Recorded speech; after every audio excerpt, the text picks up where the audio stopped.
Hey there, you're listening to the Not So Breakfast Show with Sasha and Ish.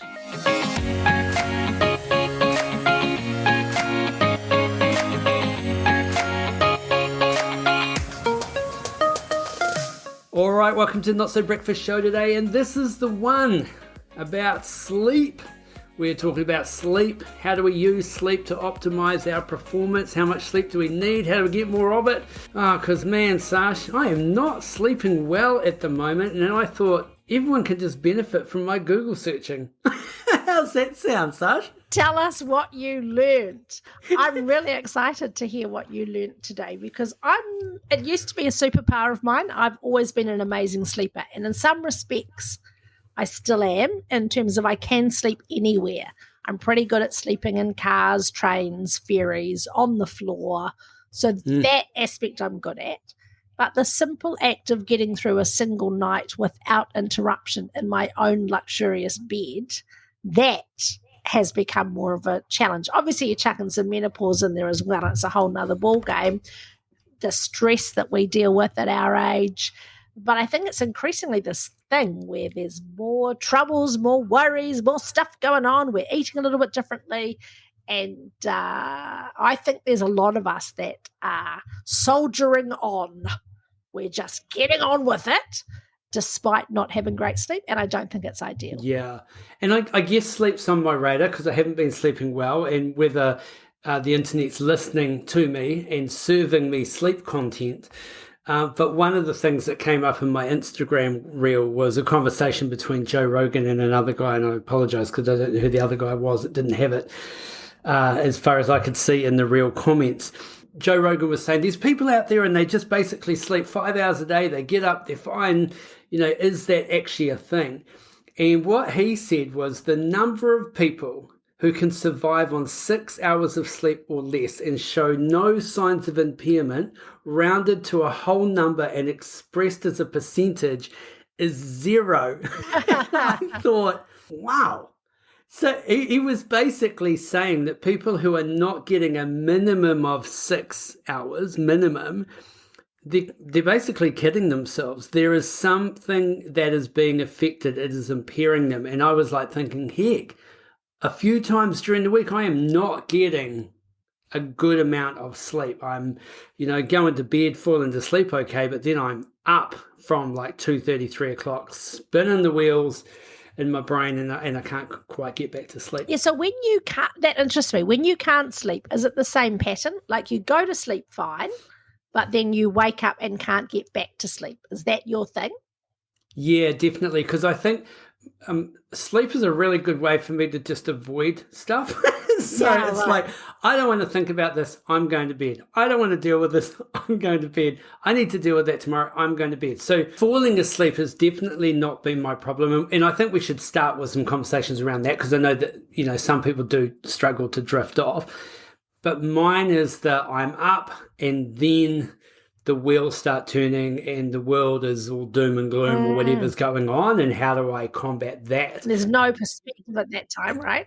No, that's right. What about you? What's your kind of sleep routine? Most of the time I get to sleep fine. It's very rare that I can't get to sleep, but I will wake up with reasonably regularly in the night, often at the same time. So it used to be 3 a.m. Most recently it's 2 a.m.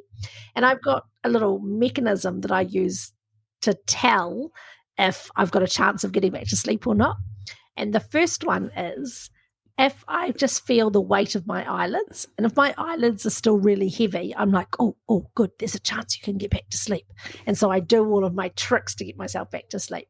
If I feel my eyelids, like not touch them, but internally feel them, and I go to open them, and if they just spring open, I go, shitballs, you're awake. So now go into the how to get back to sleep when you're wide awake series of tricks. And those are two different sets of tricks. Does that make sense? Yeah. Well, I'm keen to maybe unpack some of those tricks with you. Yeah, let's start with your one, which is that, well, not your one, but the one that lots of people have, which is they can't get to sleep in the first place. Yeah. So before we even get into that, why don't we frame up how much sleep apparently people need? So obviously we have a wide range of people listening to this podcast, not babies, but let's talk about babies. Babies they have to sleep a lot. A newborn from 0 to 3 months is 14 to 17 hours. That's how I like my babies, Sash. I like them sleepy and not doing much. Then it goes infant, so sort of 4 to 11 months, and it drops down to 12 to 15, but still so much sleep around, obviously, with everything that they are doing, building brains, building muscles, growing, all of that stuff. Toddler, 1 to 2 years, 11 to 14 hours. Preschooler, 3 to 4 years, is 10 to 13 hours. So there's still a lot of sleep. And I remember... Just say here, if you are a parent of a child under 5 or under 7 or under 8 and you want to read the best book about kids sleeping, it's by a woman called Emily Wrights, and it's called Rants in the Dark. So Rants, Rants, in the Dark by Emily Wrights. It is the absolute best. There's a chapter in the book about sleeping. Read it, and it has everything you need to know. Awesome. Love that. School age kids, 5 to 13 is 9 to 11 hours. And teens, 14 years plus all the way up to 18 is 8 to 10 hours. And I read on one website, it referred to it within 24 hours. So it didn't actually refer to it at night. It just kind of referred to it as they need to get that much sleep. So I think, I remember as a teenager, I'd be up wired, thinking about stuff at night, need to sleep in, right? Or having naps during the day. But for an adult, basically, it is 7 to 9 hours is the recommended amount of sleep. And 65 plus, for some reason, it is 7 to 8 hours. Maybe it's just because that's retirement age. I don't know. Yeah, nothing left to worry about. There's nothing you can do about anything now. It's all over. It's a slow, steady decline to death. Just wake up and go, hey, Mom. Not today. But yeah, so that's 7 to 9 hours. So that's what we're supposed to be getting. And again, my issue is not the getting to sleep, it's the staying asleep. But let's talk about maybe what works from a getting to sleep and how you can get to sleep better. One of the key things I found is they talked a lot about going to bed at the same time every night, and they talked about getting up at the same time, like getting your body into a cadence and a rhythm so that it's not like 10 p.m. one night and then 1 a.m. the next night and then 9 a.m. It's 9:30 or it's 10:30 and I go to bed now. So once your body starts getting into that rhythm, and I think that's one of the reasons I'm good at falling asleep, and Joe will attest to this, 9:30, I'm done. Like that's my bedtime. My nickname when I was growing up was 2 beers 9:30 guy. Like it's just 2 beers and Ish goes home and goes to bed at 9:30. But I've always been an early going to bed and then up early, and I guess that's with the nature of fitness industry, up early in the gym and blah, blah, blah. But that's probably my cadence, is I really like being in bed by 9:30. What about you? What's your bedtime, Sashi? Well, it's really interesting because when I'm at home with my husband, Chris, he's exactly like you. He's Mr. Routine, Mr. It's getting on past 9 o'clock. I'll go to bed. I'll have a read. I'll turn the light out somewhere between 9:30 and 10. It's a very rare night that doesn't happen. And so I just go to bed then too. And often I'll have my light on for 5 or 10 minutes longer than he does. And that gives him a chance to get to sleep before I start to snore. So that's our best chance for success. And so I just tend to follow that rhythm. But frequently I'm away from home. And when I'm away from home, I find it harder to be ready for sleep at 9:30. There's just more stuff I can do because I don't have to be respectful of the other person who wants the light out. So I can just scroll on my phone for longer. I can watch another episode. I can be out later. And I think overall that's a bad thing. Yeah. One of the ways, because Joe and I are on a completely different rhythm when it comes to sleep. She's a night owl and can easily stay up to 11:30, 12 o'clock. So I will go to bed, put one of those sleep masks on and earplugs in. And often I'll even just leave the light on because I know Joe's coming up and she's going to read in bed. And I don't notice her come to bed. Wow. So Okay, that's yeah, so I've kind of got into that where I can go to bed. I'll often listen to the Calm app as part of my routine. So I listen to a bedtime story for adults. I'll listen to waves or meditation or whatever it is, and I can quickly then just I'm out at And that you're point. listening to that out loud, right? So your device is playing it out loud. So you haven't got headphones No, on. I'm wearing the Bluetooth Apple earbuds and And do you sleep with those? yeah, I sleep to the point where I wake up in the night and then I'll either swap them out for the earplugs, or if I haven't quite gone to sleep after story, then I just See, I feel like I'm the wrong person to be doing this podcast with, and everybody should stop listening to this, and you should go and listen to people who actually know what the hell they're talking about with sleep. Because I feel like saying to you, if I was a sleep specialist, I would be saying, I don't know about having those little ear things in, but I've got no reason to say that. Yeah. I've got no reason. It might be fine, but I feel like so with me, if I'm feeling like, oh, I'm going to need a distraction, and I put my headphones, my big headphones on, that's fine, but then I can't move my head. But the other night, this was funny. I did go to bed. Well, I thought it was funny. I went to bed early. And I thought, oh, great. What I'll do is I'll listen to my favorite chapter of the Audible book that sends me off to sleep when I need to. But I'll just have it playing out loud. And with the timer on, it will turn off before Chris comes to bed. But he came to bed early. And so I wasn't quite asleep. And he said, oh, who's that talking? That sounds like a robot. Couldn't sleep with that going on.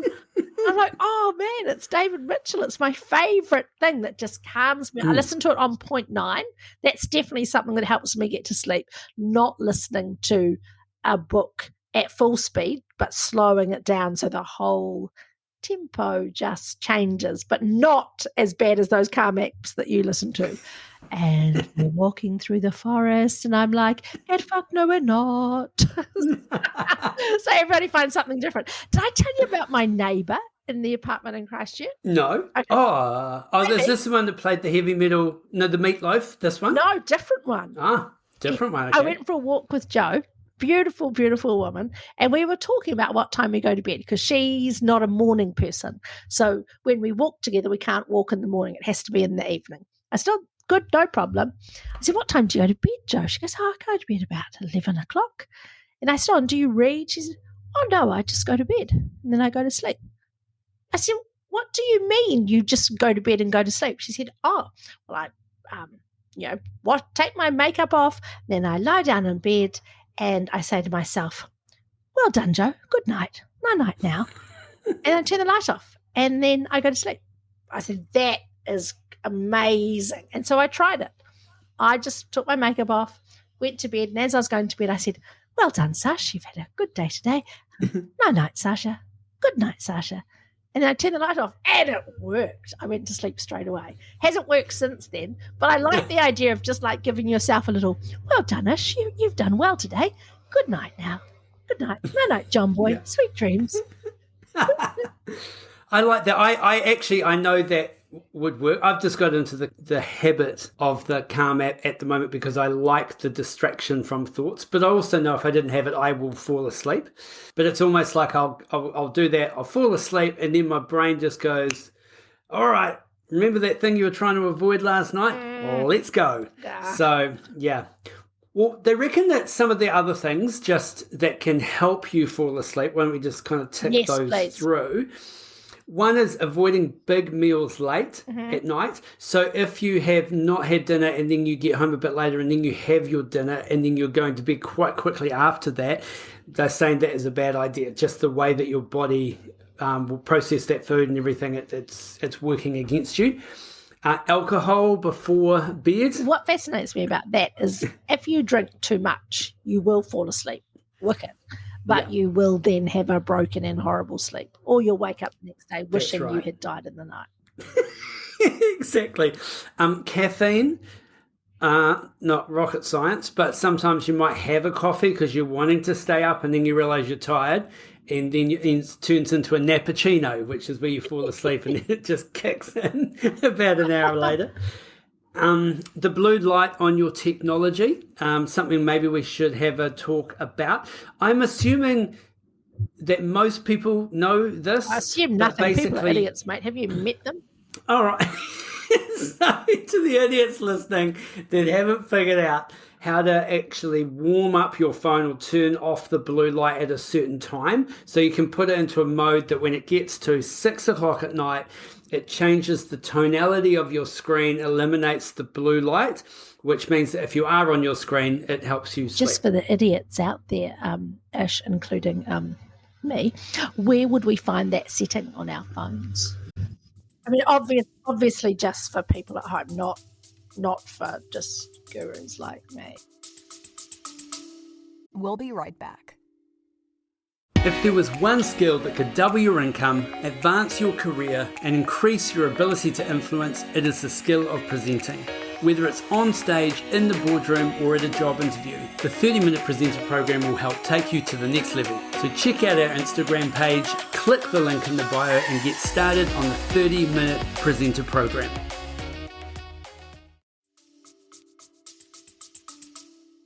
It's in settings, so go into settings and then go into display and brightness. Yes. And then scroll down and you'll see something called night shift. Aha. And now you can turn on your night shift to be, say, from 7 p.m. till 6 a.m. I'm doing it right now. Yeah, and what it will do is it will eliminate the blue light tone from your phone. The blue light is basically the same as you get during the day. So it's basically telling your brain to stay awake. It's like sunlight. So if you eliminate that, if you are in the habit of being on your phone, it will lessen the likelihood that it will keep you awake. Night shift. Like that a lot. Yeah, that's a good one. Like that a lot.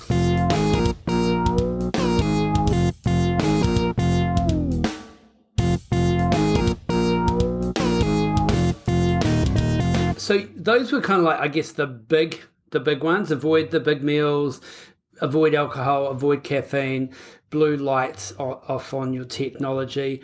Oh, I know one thing that helps me is if I've got anything I know I have to do tomorrow, I just write it down before I go to sleep. Like that. Yeah. If I'm packing to go overseas or packing to go on a trip or anything that needs doing tomorrow that is just kind of in my brain in the last hour before I go to bed, I just write it down or type it into my phone. And that's like saying to my brain, chill out, man, you've got a list. You do not need to keep worrying and reminding me of those things. Yeah, and that's why people journal, right? The advantage of that kind of journaling and maybe just getting that sort of stuff out of your head. Yeah, you're not supposed to go over and over the mistakes you've made in your life. Yeah. I figure if I'm going to be going over them at 2 a.m., I might as well go over them at 9:30. And every night I can just go, yep, that time you did that thing when you were 7. Yep, that exam you failed when you were 11. I could just like mentally tick them off and go, yep, dumb, stupid, idiot, learnt, moved on. And then maybe my brain would not want to play me those edited highlights at 2 a.m. I reckon you could create, have you seen 50 First Dates? You could create the video like she had where it just is like all of the bad stuff that happened, so she remembers it and then she works through it. You could just make that tape and play it to yourself at night and just go, oh, there it is. It feels like this might be for a podcast called How to Stay Awake and Live Your Worst Nightmare Every Night. But the principle is kind of how do you release stuff from your subconscious, right? Really, really let it go. That's what we're trying to do. That's right. And one of the things that I did find on my searches in the almighty Google was like a little bit around sleep journaling. And what it was saying is if you have a bad night's sleep or trouble sleeping, what did you do prior to that? So was it that you had a big meal? Was it that it was alcohol, caffeine, blue light? What was your routine? Was it a stress that you were thinking about? What was it specifically? Because they said if you can identify that, then you can eliminate that. But if you're not aware of it, then you might just go, oh, I had an unrestful night. But actually, it could have been caused by something. And that way you could eliminate the something, hopefully, and then, maybe get to sleep a bit better. And interesting how the TV and stuff that we watch, and even books, it so often has like a cliffhanger that leaves you wanting more. And so I think even that can put you into like this heightened state of, oh, what's next? What's next? Versus before we go to bed, we need to be, not what's next. What's next is sleep. I know, interesting. So I think if you're trying to get to sleep, have a routine, put yourself in an environment that is relaxing, do all of that kind of stuff, try and eliminate those 4 things that we talked about, and then hopefully that may allow you to drift off better. But why don't we talk about my issue and your issue as well, which is where we just wake up and it just feels like we're just not going to get back to sleep and you're spinning for 3 hours.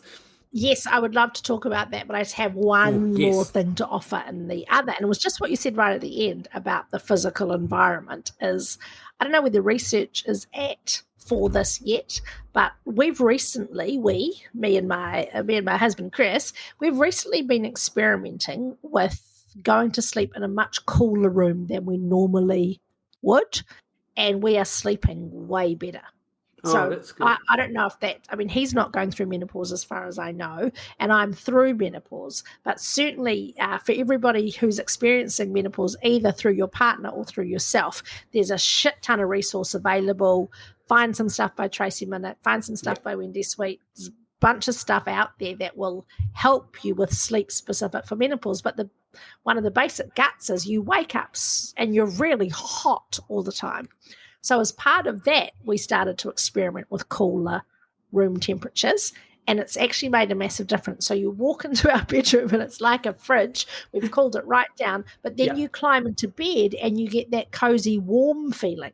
So I think cozy warm sends a sleep signal, but when it's too hot in summer, that's like a wake up signal. So you artificially control the external environment to be cold. Yeah, Try that. And the next thing you could try is a sleep divorce, which is where you just choose to sleep in separate rooms. Well, we're going to get to this when you go, what happens at 2 a.m. when you wake up? So, right. So what do you do at the moment when you wake up at 2 a.m.?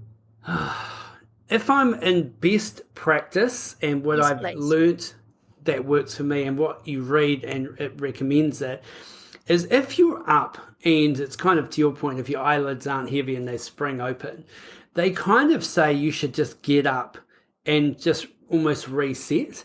Yeah. So if you're thinking about something, just get up, write it down, have a drink of water, whatever you're going to do, and then read a bit of a book or something and then go back to bed again, rather than trying to force yourself to go to sleep. And that's where you end up in that an hour, 2 hours, 3 hours, and then you finally fall asleep just towards the end, and then your alarm goes off and you feel even more tired.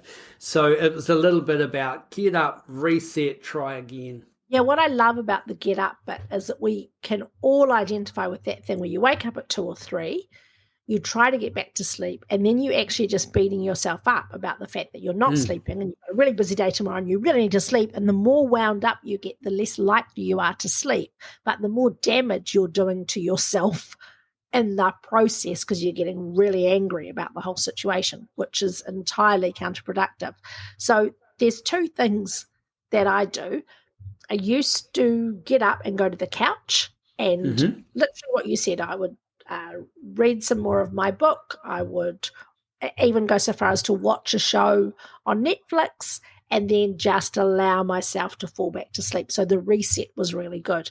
One of the huge benefits of our children leaving home is there's now more beds available. And so actually I can go back to the reset in a different bed. So rather than say, oh, I'm awake now and I'll just kill an hour, now I can just move into a different bed and go, I am awake, but I'm actually just going to go back to sleep. And that means I'm going to play my audio book. I'm going to do the things that I can do privately that I can't do when it's going to disturb Chris. Yeah, I like that. Definitely. If it's the mind one whirring, I do find that that's where the Calm app is really useful, because I can listen to a story where it's enough distraction that I can't quite get into the thought process. You can't get on the treadmill of doom. Yeah, exactly. So I might have got up, I've gone to the toilet, and then I'm heading back to bed and I go, I can feel it starting to, oh, what about that thing you got to do tomorrow? And then I can put them in and listen to a story, and I can go back quite quickly from that. And we touched on this briefly about there's no perspective at night. And I love that expression. It comes from the Bible. It says, mercy comes with the morning. And when you wake up in the morning, so often we go, wow, why did we make such a big deal about that in the night? All I have to do is ring Bob or ring John, but in the night you're going, ring John, you're 2 days late. And it just, you lose all perspective. You almost want to ring John at 3 a.m. just to get it done, to enable your brain to get off that treadmill. So that's where the lists are helpful. Just because then you go, yep, as soon as I wake up in the morning, that's what I'm going to do. And that kind of releases that. I don't know if you do this, but there's two things that I think are interesting that happen for us. One is Chris will wake me up because I snore. And so I've done all kinds of exploration about that. And by that, I mean, I've been to specialists. I've had pillows designed. You've taped your mouth up. I've taped my mouth up. I've done a whole lot of things. And it got to the point that I just said, babe, my primary motivation is for him to wake up refreshed and not be annoyed by me snoring. And I know that usually it's the man that snores. Doesn't matter who it is. We've got to get really sensible and practical about how can we both get the best possible sleep. Because when I'm worried about snoring too much, I'm constantly adjusting my positions as well. And one of the absolute joys about going to spend a night in Christchurch is I just go, I'm going to lie on my back and let it rip. And there's this freedom that comes from that. And so I think it is really interesting when you're trying to navigate two people having different sleep, and it's a whole nother kind of dynamic to work through. The other thing that happens, and I don't know if you have this, but sometimes in my dreams, and it's usually Chris, it's not always, but sometimes in my dream, he does some not very nice things. And when we wake up the next morning, I'm quite cross with him. and I go to tell him about the things that I've done. And he says, babe, I can't be responsible for what I did in your dream.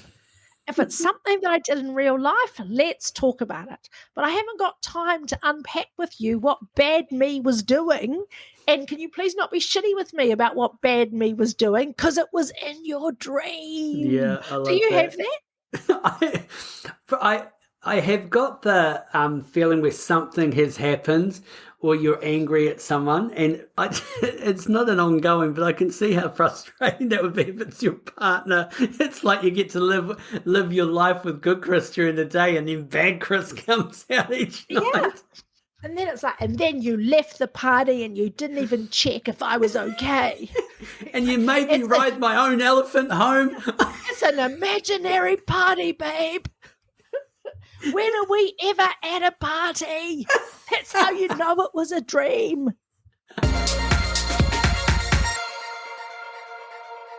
I guess like when we think about sleep and coming back to our performance and that initial quote that we really need to be getting a minimum of 6, it is one of those things I think we just need to take seriously and make it a priority. Like I think it's so easy to just go, oh, it's fine. 4 hours is fine for me. 5 hours is fine for me. But it's probably not. And how much better would you be? And how much more performance could you actually get out of yourself? It's like that biohacking that's a thing, just trying to get the best performance out of your brain and your physiology as you can. So I would say, even if you don't think it's a problem, maybe just look at your sleep patterns and kind of go, you know what? If I change one or two things, could I get an extra hour? Could I get a little bit more that might actually help with my overall performance day to day? And I love the research that's explaining to us how sleep is the pillar of wellness and health. So if you want to be fitter, if you want to exercise more often, if you want to perform at your mental peak, the very first thing to nail is your sleep. Yeah. So there's a number of people that end up being overweight because they're not sleeping well. And you go, how can that be a thing? If you're exercising and eating well, surely that's all there is to it. There's just 2 factors. There's not. Sleep is absolutely a third factor to optimal health and well-being. It's not just food and exercise. And I think my heart is with, in particular, mothers, because I feel like from my own experience and from the experience of women around me, we tend to do, not always, but we tend to do the vast majority of the child rearing. So we are the ones that are getting up in the night with the sick children. With the babies, we're the ones that are feeding them. And so you have this cumulative effect of sleep deprivation. And I can remember for the first few years of my kids' lives, you are perpetually running on not enough. And I think that can just become your norm. And it's really important at some point to recalibrate and say, no, if I was a cell phone, I would be being replaced because my battery cannot be recharged, or I'm not giving the recharge. I think the battery analogy or metaphor is a really nice one to go, what are you like when you are at half battery? You're a bit slow, you lose your track, you need to be rebooted more often. And really what we're saying is optimal battery is when we've had a really good night's sleep, waking up refreshed and bouncing out of bed going, bring this day on. Because it's a form of torture. Sleep deprivation is a way that they, torture people, manipulate people. And they say that if you actually go too long without sleep, it can have a long-lasting life effect on you. Like, you cannot recover from that. So, it is one of those things we want to make sure that we are looking after ourselves and taking that seriously.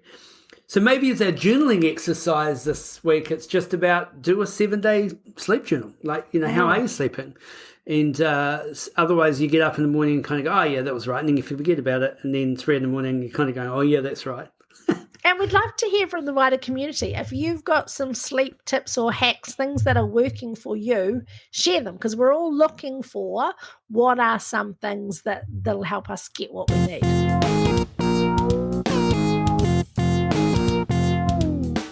Okay, so I did something new. I've decided that because this is my year of turning 50, I'm just going to do stuff. And if I see something that's on and I go, you know what? Kids have essentially left home, I can do that. I can go to that thing. So the FIFA World Cup for Women is being hosted in Australia and New Zealand. And I'm all about women's sport in principle. Yeah. But I was trying to go, when was the last time I went to a women's sports event? Yes, it was the Rugby World Cup final. But other than that, never. So the qualifiers for the FIFA Women's World Cup, they've been on in Kirikiriroa, Hamilton. And so I went to see the Football Ferns play Portugal, and it was really good. Oh, it was like cool. The crowd atmosphere was amazing, a beautiful setting.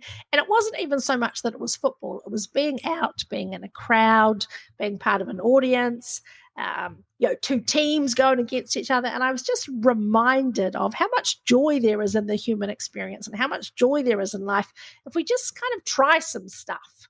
So that's what I'm going to do over the next little while. It's like, if you see something and you can go, give it a go. It was $10 and it was really cool. There's stuff out there that's on, and we can go to stuff like that.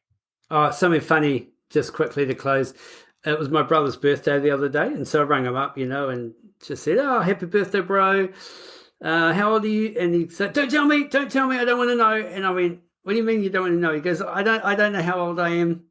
And I go, you do know. And he goes, no, I've forgotten. I don't want to know. I don't want to know how old you are. I don't want to know how old our friends are. And I was just like, wow, it was so funny. We're just laughing our heads off. But he said he kind of knows approximately, but he gave up trying to track it a little while back. So I think deep down he knows, but it was a pretty good, pretty funny. I do know for a long time I was kind of either 46, 47 or 48, and I was never sure quite which. And the maths gets hard. Yeah. Sometimes when it's close to your birth year, it's easy. And then when the maths gets like nines and go your brother. We are ageless.